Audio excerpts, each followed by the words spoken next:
National Geographic Channel. Di situ ada siapa aja coba? Ada.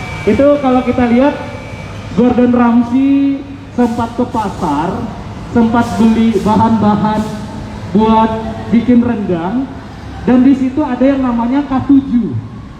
Jadi kita bakal ngobrol sama rendang K7.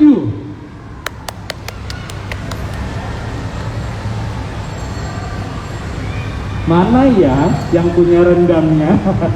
Halo, udah Willy dari Rendang K7. Boleh duduk dulu. Kita bakal ngobrol soal rendang K7. Kalau dilihat rendang ini kan masakan asli Sumatera Barat gitu. Tapi sebelum kita ngobrol soal K7, udah Willy apa kabar? Alhamdulillah baik ya dalam sore hari ini. Dalam rangka kegiatan kita menghadiri bazar ya, bazar hati ke hati.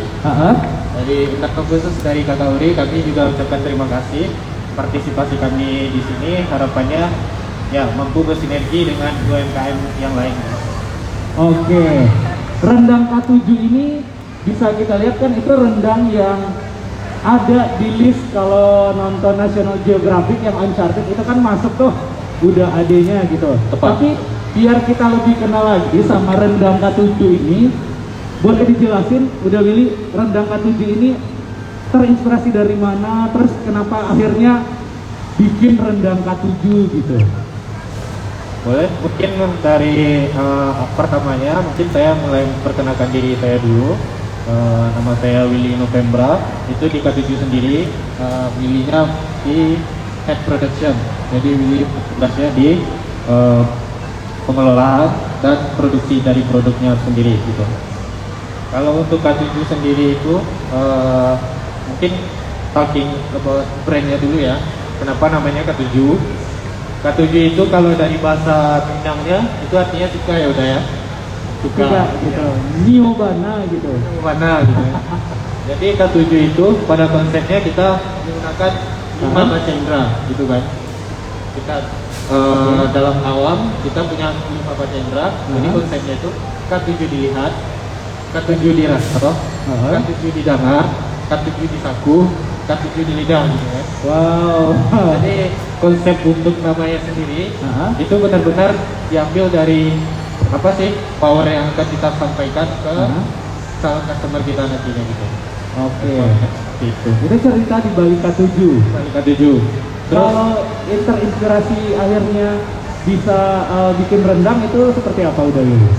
Kalau untuk awalnya itu mungkin dari cerita founder kita dulu ya, Bapak Ade Suryanto. Itu beliau dulu pada tahun 2017 terakhir beliau di jabatan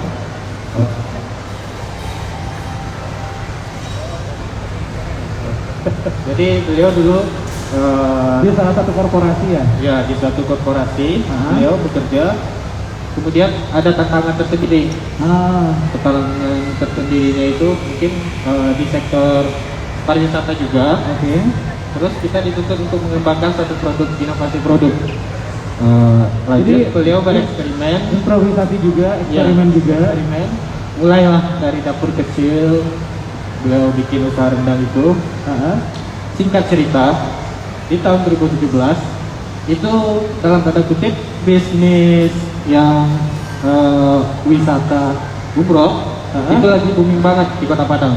2017. 2017. Oke. Itu booming banget, jadi kita ada kesempatan di sana.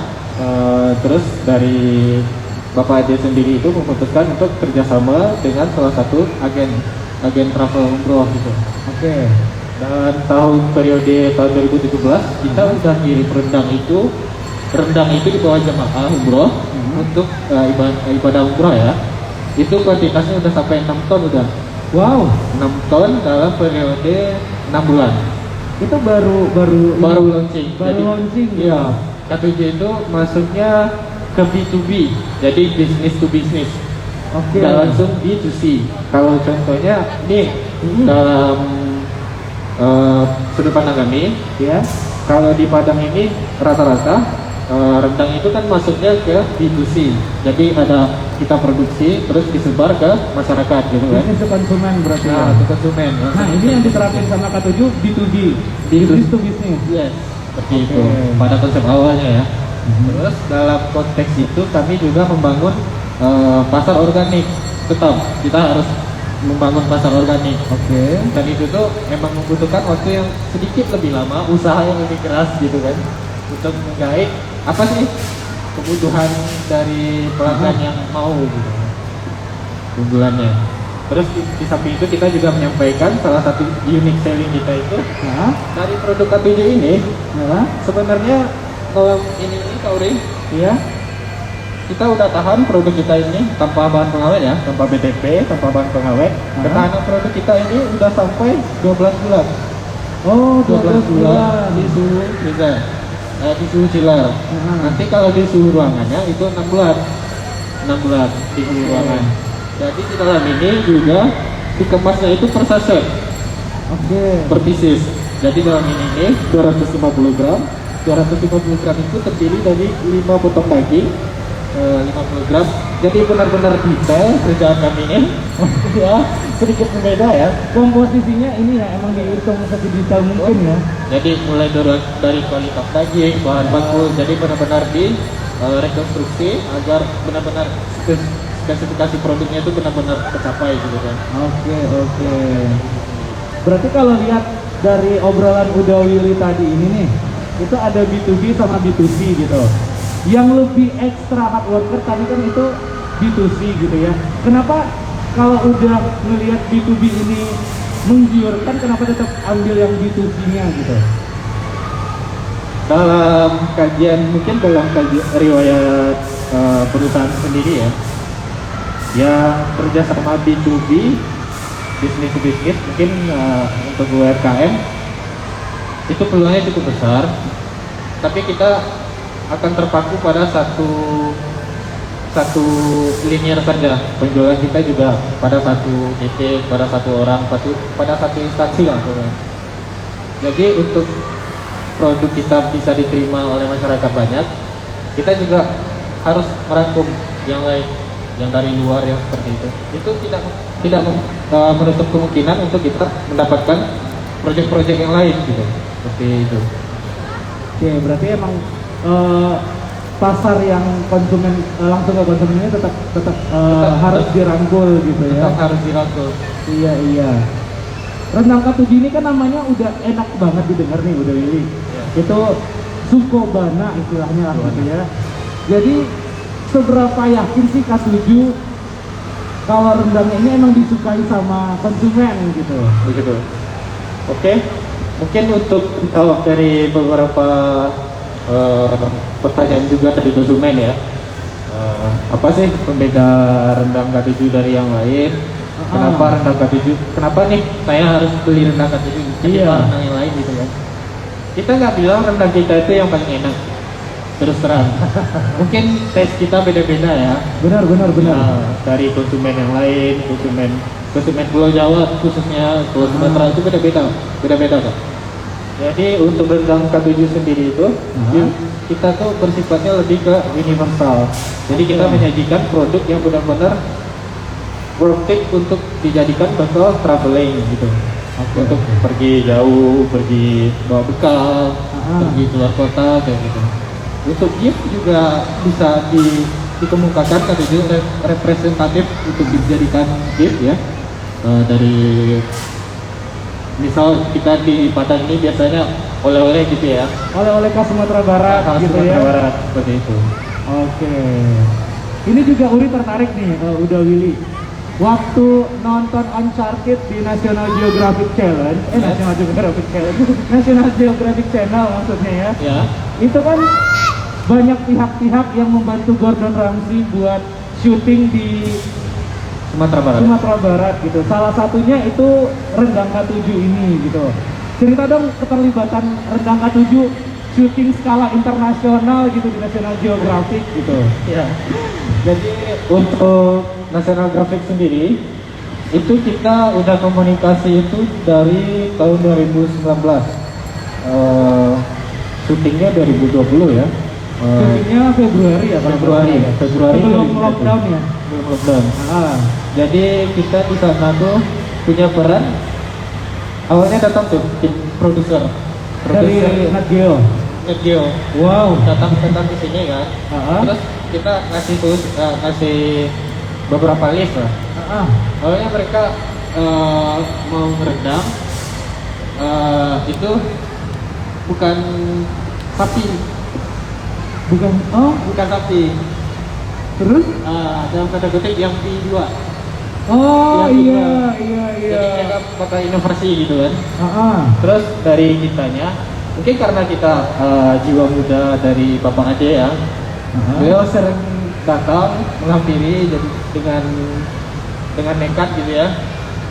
Terus kita menampilkan menawarkan kepada sang produser kalau rendang Kartiji ini bisa melakukan scan yang mungkin memberi gambaran kalau produk rendang itu gak gampang, susah-susah banget untuk orang luar mau memasaknya gitu kan. Kita mengedukasi juga itu kalau Chef Gordon itu datangnya waktu syuting itu dia proses giling cabai gitu kan. Iya, giling cabai. Itu sama udah Ade kan, Iya, waktu itu sama ke Uda. pasar. Ih gila ya, Gordon ke pasar. Itu kita masuk pasar, ternyata yang unik dari Chef Gordon yang biasa kita tahu itu di media yang kita lihat kasar, kata-katanya Ya kalau Betul, nonton ya. Hell's Kitchen, Master Iya. Chef, Iya. itu kan carut marut aja yang keluar dari mulutnya Gordon.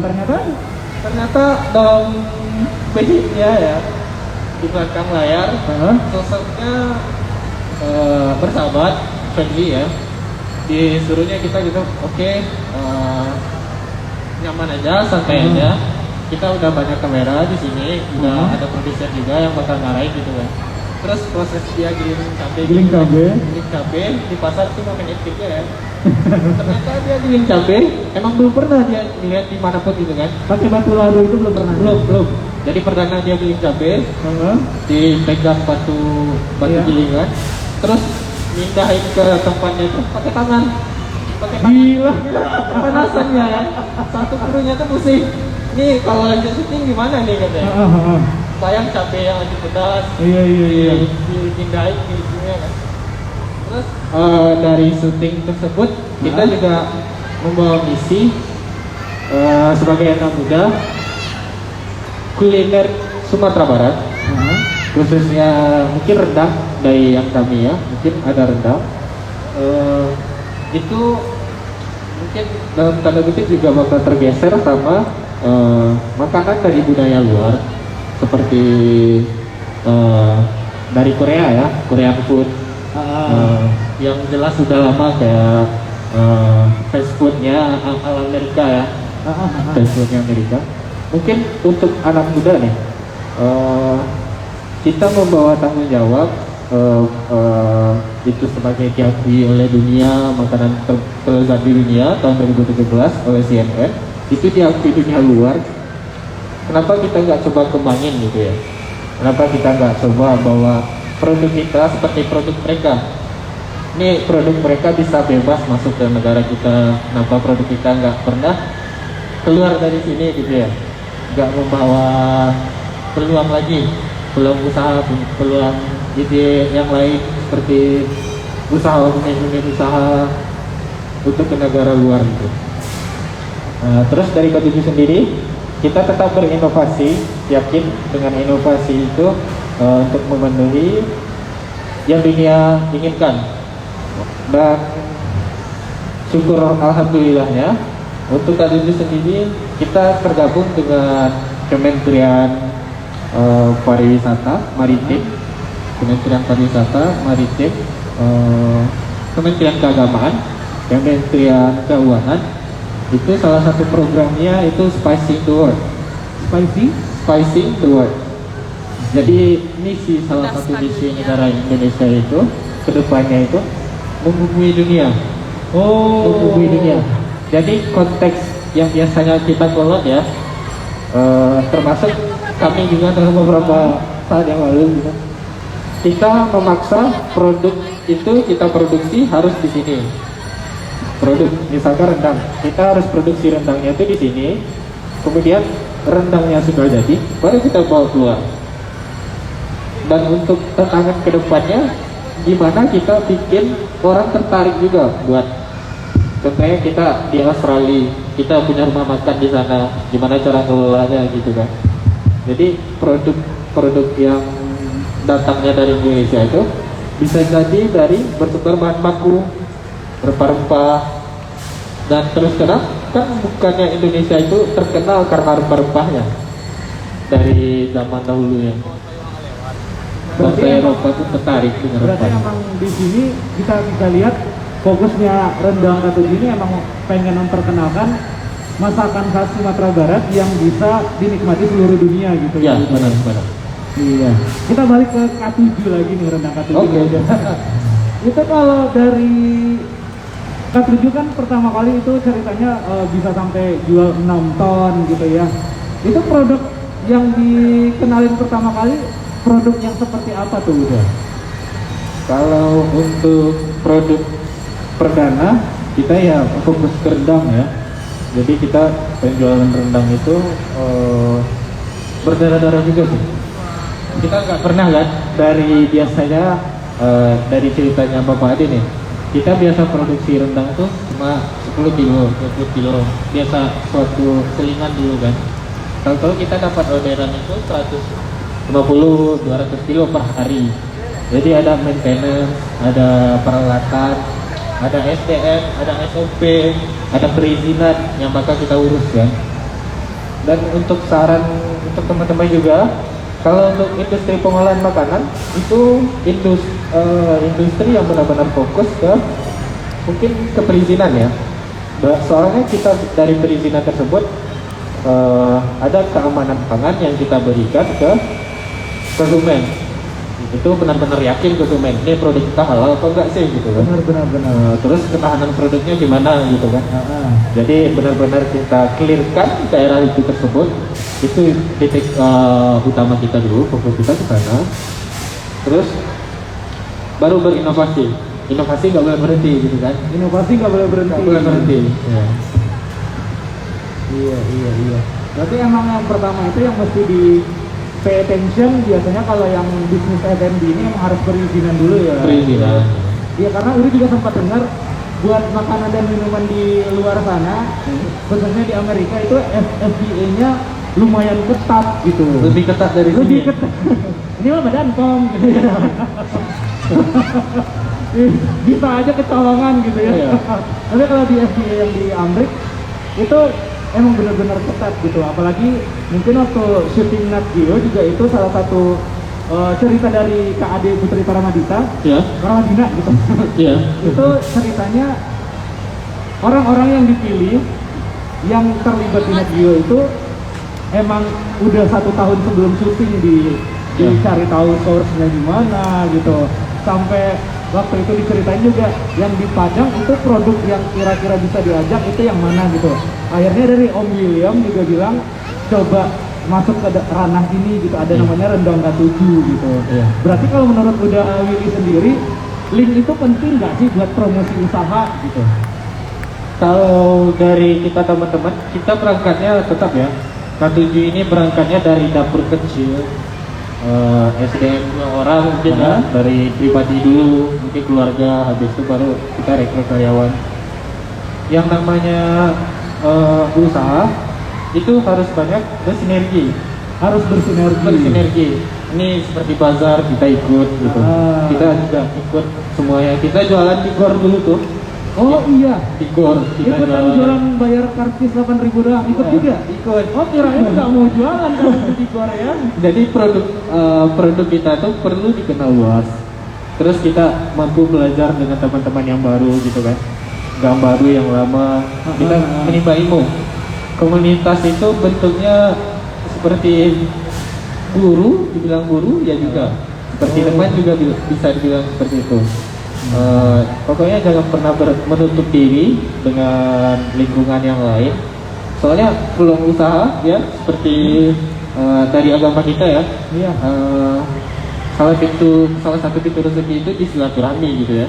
salah satu pintu rezeki itu di silaturahmi. Iya, Jadi jadi- kalau Bapak Ibu dapat broadcast dari Allah buka bazar, iyain aja dulu gitu. Jangan ditolak gitu. Masa udah last minute baru buru-buru ambil booth, kan nggak enak gitu. Berarti emang penting ya udah ya yang kayak gitu. Untuk silaturahmi, benar. Terus kalau kita lihat juga nih udah dari rendang K7 itu yang dijual ini kan 250 gram ya. Iya, benar. Ada yang jenis varian apa lagi nih? Kalau di K7 sendiri kita fokusnya buat sekarang baru ke rendang ya. Ada rendang raging, rendang tuna, rendang lokan, rendang paru. Ulang lagi ya. Rendang daging, rendang tuna, rendang lokan. Lokan itu kerang ya, kerang air tawar. Oke. Itu khas pesisir selatan biasanya. Bukan scallop ya, beda ya. Iya. Beda. Terus lokan, paru, Tuna, daging, paru. paru sapi. Oke. Terus kita juga ada nih variannya kita dia bumbu rendang. Ada bumbu rendang juga. Ada bumbu, ada pasta. Nih, kebetulan saya nggak bawa produk ya. Mau diceritain aja. Ini udah Willy gimana nih? Kita talking produknya nggak dibawa. Jadi kalau untuk pasta ini salah satu terinspirasinya mungkin dari ya visi misi kita juga ya. Jadi kita mengkonsepkan pasta ini gampang diolah, bersifatnya universal. Iya benar. Jadi kalau pasta ini bisa dipakai untuk bumbu, bisa dijadikan sebagai bumbu untuk mengolah rendang gitu ya. Bisa dipakai buat nasi goreng, dipakai buat olahan lainnya gitu. Oh, Jadi banyak gunanya ya. universal. Dan untuk bumbu rendang sendiri itu memang khususkan untuk produsen rendang untuk dipakai buat mengolah rendang. Oke. Ini kalau Bapak Ibu pengen memesan rendang K7 bisa kemana nih udah Willy? Oke, kalau rendang K7 sendiri itu kantor kami itu kalau di Padang kita nyebutnya rumah produksi ya. Soalnya di sana lebih representatifnya itu memang pabrik. Jadi kita di sana khusus produksi, tapi nggak tutup juga kalau teman-teman yang mau lihat-lihat mau belanja kami terima. Jadi alamat lengkap kami di Jalan Lelongkaran, Sungai Sapi, Kelurahan Sungai Sapi, nomor 24, Kecamatan Kuranji. Oke. Lelongkaran. Untuk phone-nya mungkin di melalui saya juga bisa di 0821 1784 0007. Kalau sosial medianya di mana? Sosial media kalau K7 kita di K7 ID, itu Instagramnya K7 ID. Kalau di Facebook kita K7 Indonesia. Untuk di website kita di www.k7.co.id. K7.co.id. Terakhir nih, udah Willy, harapannya dari rendang K7 buat bisnis UMKM yang sekarang itu lagi terjebak di era pandemi. Ini mungkin nggak bersifat lebih saran ya, mungkin bersifatnya lebih sharing aja. Untuk teman-teman percayalah, badai pasti berlalu. Pemerintah juga nggak diam saja. Pemerintah juga ikut berpartisipasi, peduli terhadap kita. Yang intinya, pada intinya jangan menutup diri. Kalau ada program dari pemerintah, kita ikut. Kita berpartisipasi di sana. Kalau ikut nggak berpartisipasi juga nggak bagus kan? Ikut serta di sana.